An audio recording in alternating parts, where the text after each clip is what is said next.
Yero rakkate ani dhibbadhu amlee dabee simalee eenyu kan dafee dhufe yeroon gaaggabe dhukkuba kana koo wal gaggaafatu wallaansa isaa angaruu ta'ee yommuun ilaalu si burmaannisaa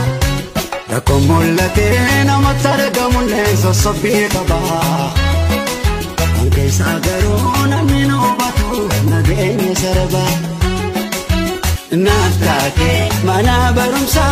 ani kan kee ta'uutu na boonsa ani kan kee ta'uutu na boonsa maqaan kee abjuu dhugoomsa.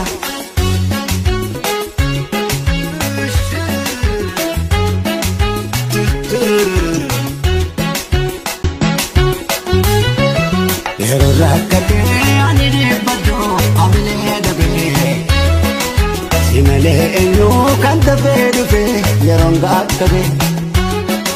dhukkuba kana koo wal gaggaafatu wallaansa isaa angaruu ta'ee yommuun ilaalu si burmaannisaa rakkoon mul'atee namatti argamullee sossobbii qabaa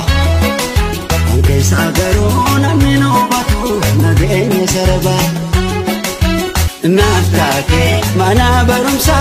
ani kan kee ta'uutu na boonsa ani kan kee ta'uutu na boonsa maqaan kee abjuu dhugoomsa.